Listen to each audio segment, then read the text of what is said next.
السلام عليكم ورحمة الله وبركاته. ازيكم يا حبايبي؟ عاملين ايه؟ قبل كده عامله لكم في القناة فيديو عن رأس البر. هنكمل بقى رحلة رأس البر كده، وهنبتدي طبعا باللسان وننتهي برضو باللسان في الفيديو الجميل ده. وجولة كاملة كبيرة جدا في مدينة رأس البر والآثار المعمارية اللي فيها والبيوت والفلل. حاجة جميلة قوي قوي، تستاهل بجد ان احنا نروحها نصيف فيها. الفيديو ده معايا بقاله فترة، ولكن انا معلش معذرة ان انا منزله لكم متأخر. بصوا طبعا هنا في رأس البر منطقة اللسان من اجمل واروع المناطق في رأس البر. بجد بجد يعني تصطادوا بقى، تقعدوا تستجموا كده، تقعدوا ولادكم يلعبوا حواليكم منطقة اللسان والفنار طبعا. وطبعا هنا في البحر، هنا في البحر وفي النيل، مية البحر ومية النيل، سبحان الله الاتنين جنب بعض، وفي فاصل ما بينهم كده واضح جدا، لو ركزتوا هتشوفوه. حاجة بصوا تخليكم تقولوا بجد بجد يعني سبحان الله سبحان الله سبحان الله يعني. آه طبعا اللي ما شافش قناتي قبل كده واول مرة يشوفها، اتمنى كده ان هو يشترك في القناة ويبقى من عيلتي الجميلة، ويعمل لي لايك وشير وسبسكرايب للقناة. وان شاء الله يا رب يعجبكم فيديوهاتي، شجعوني كده وان شاء الله انزل لكم فيديوهات كتيرة قوي. طبعا الفلوج ده كان في رأس البر، كان في شهر 6، كان شهر 7 وشهر 8 بيبقى الجو زحمة قوي قوي في رأس البر. وهنا بقى في طريقنا من دمياط الجديدة لرأس البر، تقريبا وقت نص ساعة أو تلت ساعة، قريبة جدا لبعضها. رأس البر ودمياط قريبين جدا من بعض، واحنا كنا قاعدين في مدينة دمياط الجديدة. فطبعا كنا بقى بنروح رأس البر بقى بأوبر، أو على حسب بقى أي وسيلة مواصلات متاحة ليكم، أو ان درايف. تطبيق حلو قوي قوي، وزي اوبر بالظبط يعني. تمام كده. وهنا بقى في الطريق من مدينة دمياط الجديدة لرأس البر. طبعا انا بدأت معاكم الاول بالايه، باللسان بقى والفنار، لان ايه دي اشهر حاجة موجودة في رأس البر. تمام كده. وطبعا في الطريق كده بقى زي ما انتم شايفين مخازن بقى الخشب اللي بتعمل لنا احلى موبيليا واحلى اوض واحلى، بصوا، انترهات وحاجات كتيرة جدا جميلة في مدينة رأس البر. عايزاكم كده تستمتعوا بالفيديو معايا لانه جميل قوي. انا عارفة ان هو ممكن يكون طويل شوية، ولكن هو يستحق بجد ان انتوا تشوفوه يعني وكده. وانا حبيت اصور فيه كل تفصيلة، آم، لانها يعني اللي ما راحش رأس البر يتفرج بقى على كل تفصيلة. تمام كده. لان انا بصراحة بالنسبة لي اول مرة اروح رأس البر، فكنت مبسوطة جدا ومستمتعة جدا بالرحلة الجميلة ديت. وحاولت على قد ما اقدر ان انا اصور فيها تفاصيل كتيرة قوي، ان هي تعجبكم ان شاء الله. بصوا بقى دلوقتي اول ما نبدأ كده نخش مدينة رأس البر بقى، مش عايزة اقول لكم على الفلل والبيوت اللي فيها. بصوا كأنكم في قطعة يعني، مش في رأس البر، كأنكم في مدينة أوروبية بجد. المباني فيها مبنية على تراث، تحسوا ان هو شبه الايه، مدينة في أوروبا كده. تمام. مدينة أوروبية على أرض مصرية. وطبعا هيعجبكم قوي بجد التراث يعني المعماري جميل قوي ومصمم بطريقة جميلة قوي. هي في منها فيلل وفي منها على بيوت يعني وكده، بس مصممة بطريقة جميلة قوي. واحنا كده خلاص طبعا مادام بدأنا كده هوت نشوف الفلل والبيوت الجميلة ديت، يبقى احنا كده خلاص وصلنا ايه، مدينة رأس البر. عايزاكم بقى تستمتعوا بالخضرة ديت والجمال ده والبيوت الجميلة ديت في مدينة رأس البر. بجد بجد تحفة قوي قوي. حاولت طبعا اصور لكم الدخلة بتاعت المدينة واحنا داخلين. وطبعا رحنا شاطئ القوات المسلحة، صورت لكم فيه برضو وهيعجبكم قوي. على فكرة شاطئ القوات المسلحة ده من الشواطئ الجميلة جدا في مدينة رأس البر. بيعجبني فيها النظام وأمان، في أمان بجد، نسبة أمان، لأن الشاطئ في مدينة رأس البر قوي شوية. فهم صراحة عاملين حدود في المية للأمان عشان خاطر الأطفال وعشان خاطر الناس الكبيرة، وفي نظام وفي نظافة وفي حاجة محترمة قوي قوي. اتفرجوا كده بقى على شكل البيوت في مدينة رأس البر، هتعجبكم جدا جدا. وما تنسوش بقى لو انتوا وصلتوا معايا بقى في الفيديو بتاعي كده تعملوا لي لايك وشير، منكم حلو كده، وتكتبوا له كومنت، بيبسطني قوي قوي ويسعدني جدا جدا.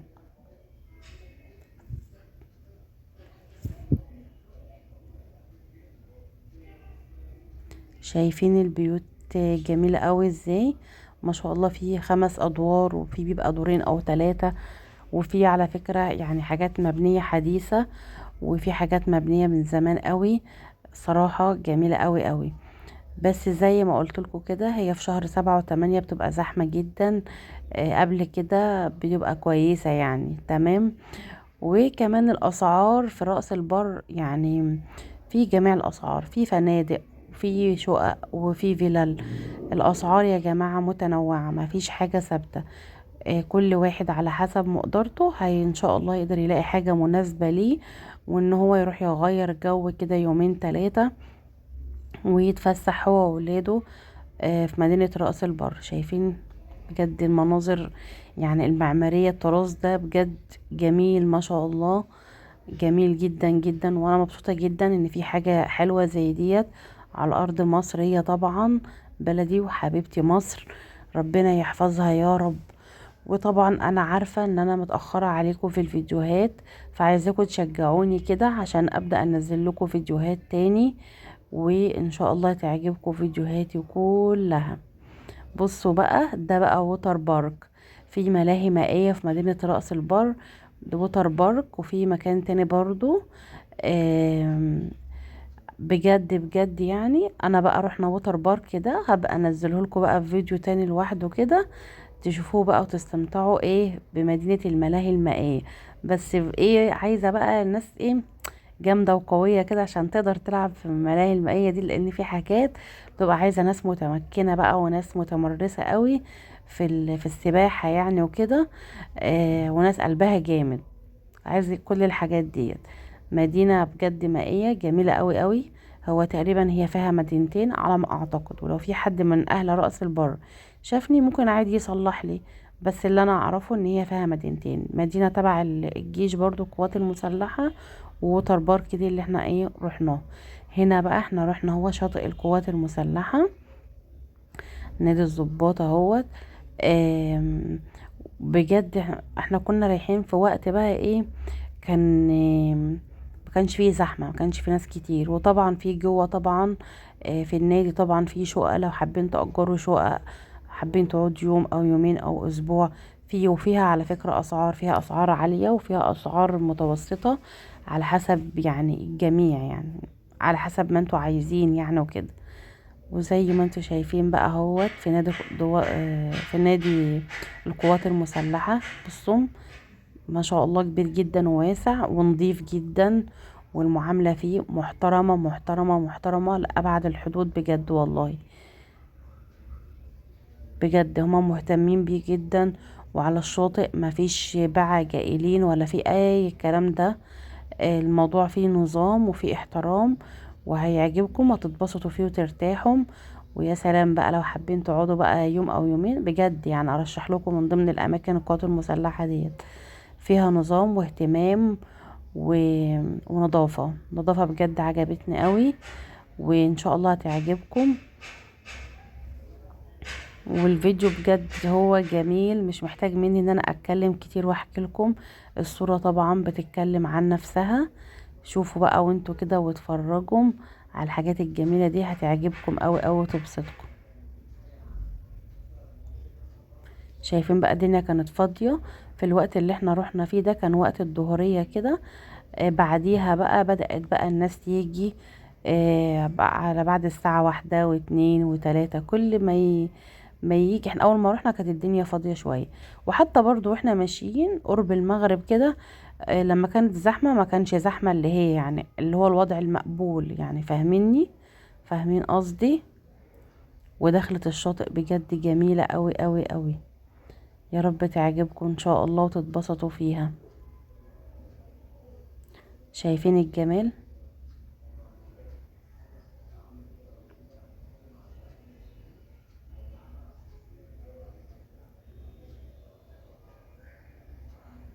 وطبعا بتبقوا رايحين البحر بقى واخدين اكلكم بقى وحاجتكم معاكم، عشان خاطر بقى انتوا عارفين بقى المية وكده والحاجات دي بقى الولاد بيجوعهم، وتبقوا واخدين بقى الحاجات التسالي بتاعتكم بقى اللب والسوداني بتاعكم وحاجتكم والمية وكل حاجة. وطبعا لازم طبعا حافظوا على النظافة، طبعا يبقى معانا كيسة كده نحط فيها اي حاجة زبالة يعني او كده، اعزكم الله يعني، ما نرميهاش في الارض وكده، ونحافظ على المكان عشان بلدنا تبقى جميلة وحلوة كده. وما تنسوش بقى تحطوا لي لايك بقى للفيديو الحلو ده. بصوا المية هنا جميلة قوي قوي. آم، وبصوا والله بجد عجبتني، بس هو الموج عالي يعني شديد جامد قوي، لازم تبقوا واخدين بالكم عشان الموج العالي ده وكده يعني. وهم اصلا في الشاطئ زي ما قلت لكم كده، حاطين زي اعمده كده اللي هو بيعرفك كده منطقه خطر، ما تعديش المنطقه ديت، تمام. ولو في حد عداها هم بيبقوا واخدين بالهم وبيصفروا له حد بيروح يجيبه، عرفه كده يعني عديت المنطقه الخطر، الافضل ان انت تخليك هنا يعني وكده. شايفين الجو؟ دقوا الشماسي دقوا الشماسي عالبلاش دقوا الشماسي. المية بصوا جميلة قوي قوي، كان يوم حلو بجد وممتع وتغيير جو. انا عارفة طبعا ان احنا الجو دلوقتي عندنا في مصر برد وان الصيف خلص عندنا، بس انا بقى ايه الفيديو ده انا عارفة برضو ان انا كمان اتأخرت عليكم فيه، بس انا بقى منزله لكم يعني ايه تستفادوا منه، مثلا ان شاء الله الصيف الجاي تروحوا كده وتبقوا واخدين فكرة عن عن المصيف في راس البر. شايفين الموجة جميلة، والأعمدة اللي أنا قلت لكم عليها اللي لونها أحمر ديت هنا كده ما تعدوهاش يعني، فاهمين قصدي؟ عشان ايه خطر بقى وكده يعني. والجو كان هوا وجميل على الرغم والله في اليوم ده كان الجو حر جدا، بس على البحر بقى بصوا الجو كان طراوة حاجة كده بقى، ولا تقولوا مروحة ولا تكييف ولا أي حاجة من الكلام ده، كان الجو بجد جميل قوي قوي. وطبعا ما ينفعش طبعا تروحوا رأس البر بقى من غير ما تاكلوا ايه السمك بقى والاكلات الحلوة اللي مشهورة عندهم يعني، رأس البر وجمالها بقى، يا سلام.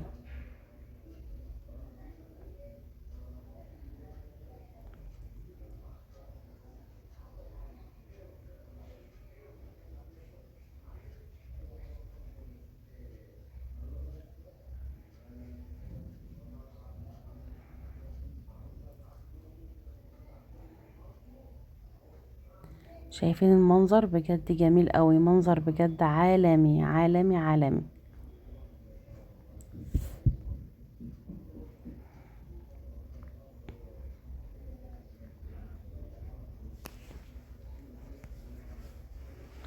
وزي ما قلت لكم بقى تبقوا واخدين بقى اكلكم وشربكم وحاجاتكم كلها معاكم بقى على البحر كده، اي حاجة بقى تبقى موجودة معاكم، اكل شرب اي حاجة تبقى موجودة معاكم.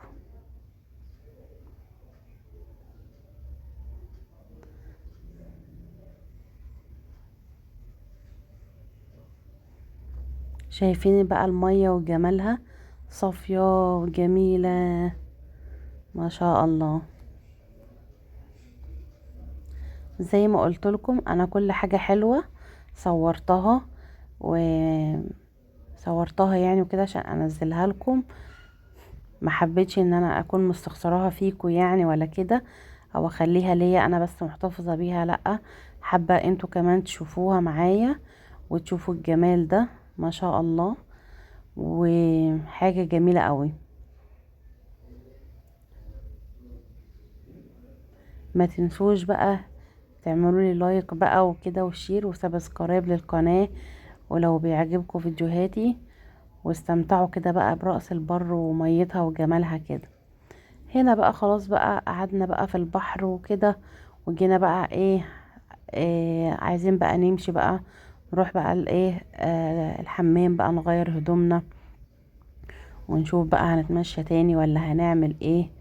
طبعا رحنا طبعا اللسان، ما ينفعش يا جماعة حد يروح رأس البر من غير ما يروح اللسان، ما ينفعش، ده اشهر حاجة طبعا.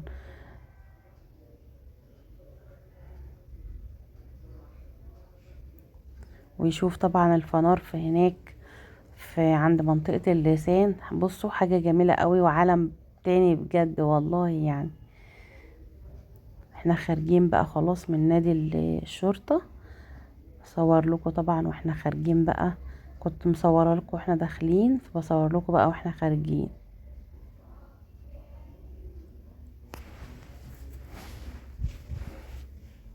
شايفين بقى منظر البيوت، بجد جميلة قوي، عجباني بقى ان هي يعني ايه، اخرها 5 ادوار ولا حاجة، مفيش بقى ناطحات السحاب بقى والابراج الكبيرة والكلام من ده، كده حاجة بصوا على الطراز الاوروبي يعني، على ارض مصرية.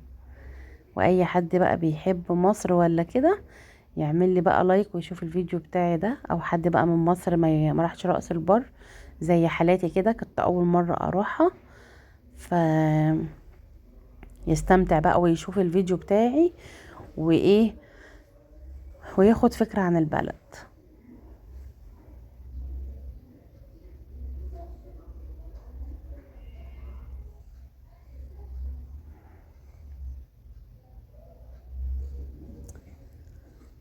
انا طبعا مش بتكلم بقى ايه، بسيبكم كده تستمتعوا بقى بالايه، بالحاجات الجميلة ديت.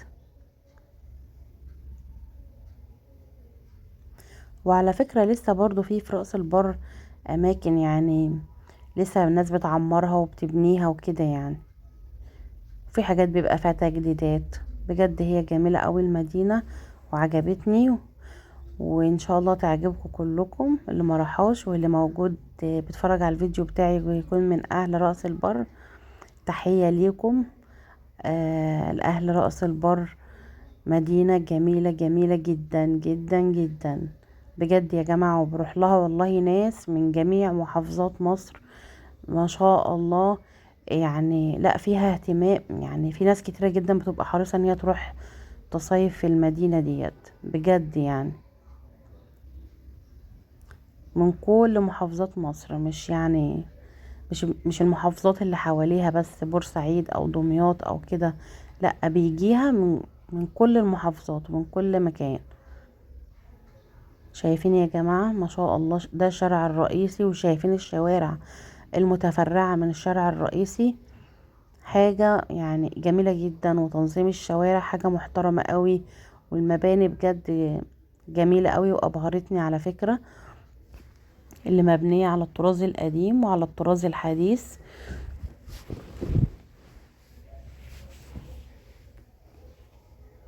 والشوارع يعني واسعة وحلوة كده.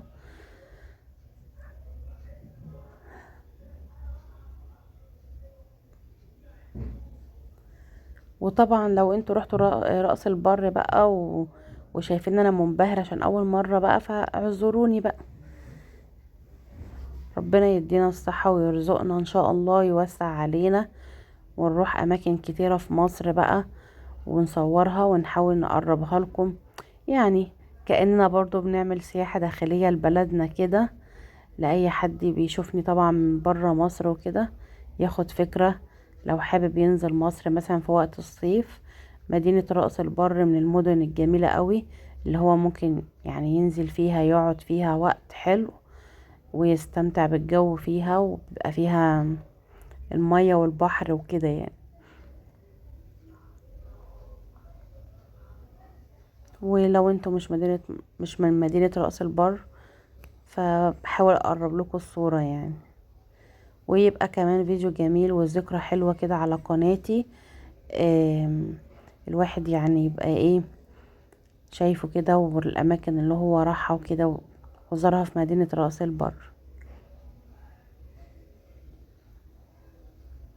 ولو انتوا طبعا بتحبوني او حبيتوني او اول مرة تتفرجوا عليا في القناة، تشتركوا عندي وتفرحوني كده وتبسطوني وتبقوا من عيلتي الجميلة، وتعملوا لي لايك وشير وسبسكرايب للقناة.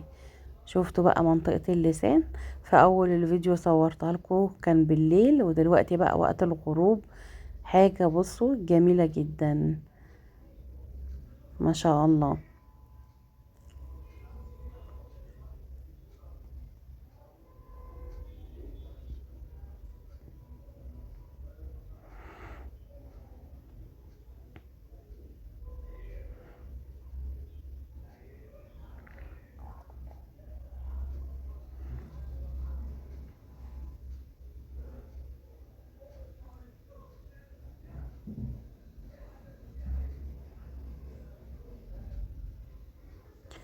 وزي ما قلت لكم بقى شجعوني كده في القناة، واعمل لكم فيديوهات كتيرة وانزلها لكم.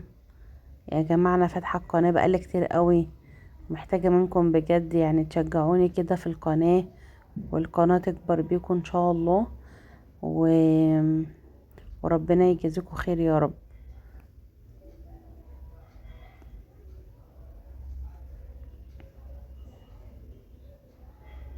شايفين بقى منطقة اللسان؟ كل بقى ده بتمشوه كده في الجو الجميل ده، وتتفسحوا كده انتوا وولادكم، وتروحوا بقى ايه توصلوا بقى، تفضلوا ماشيين بقى لحد ما توصلوا بقى لحد الفنار.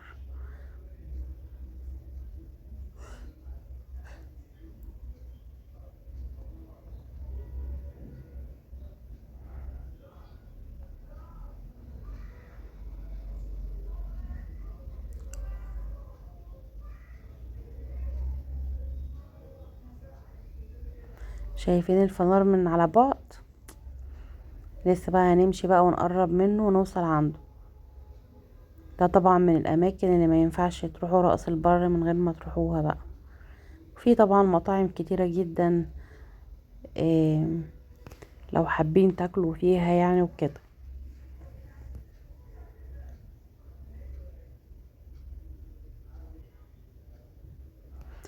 ده ماكدونالدز. طبعا ماكدونالدز دلوقتي بقى بالمقاطعة. الفيديو ده يعني زي ما قلت لكم قديم معايا، بقاله فترة من الصيف، فلسه منزلاه دلوقتي يعني وكده.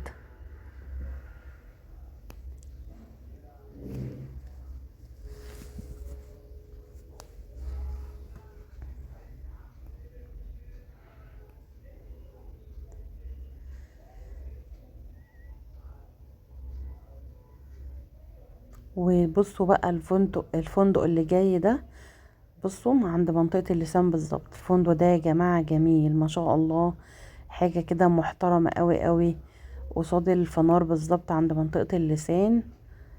بصوا فندق بجد بجد جميل.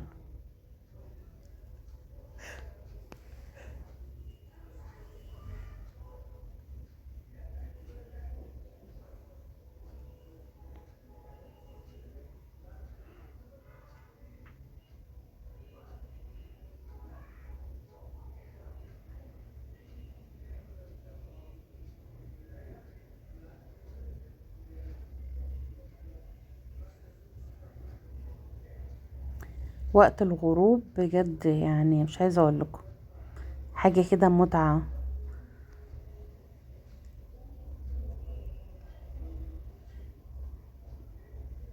زي ما بيقولوا كده، المية والهوا والوجه الحسن.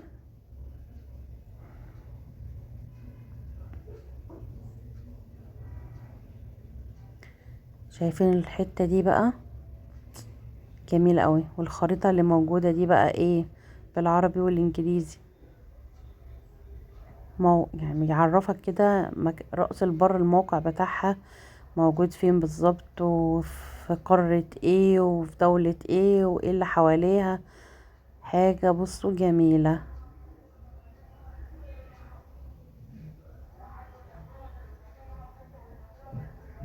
اهو، برج البحرين يلتقيان بينهما برزخ لا يبغيان.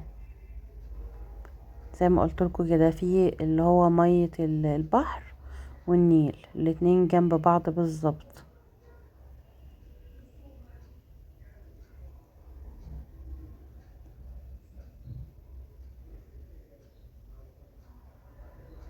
بجد يا جماعة، المنطقة دي بالذات مهما يعني اصورها لكم او تشوفوها في اي مكان تصوير، بجد التصوير ظالمها. المكان ده بجد عالمي عالمي عالمي، مكان جامد جدا جدا جدا.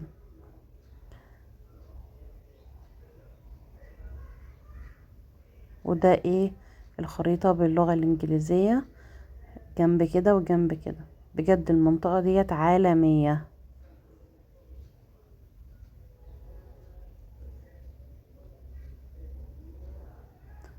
وده كان فيديو بقى الرأس البر، وان شاء الله في فيديو تاني عامله لكم في ووتر بارك ان شاء الله يعجبكم، هنزله لكم برضو في القناة.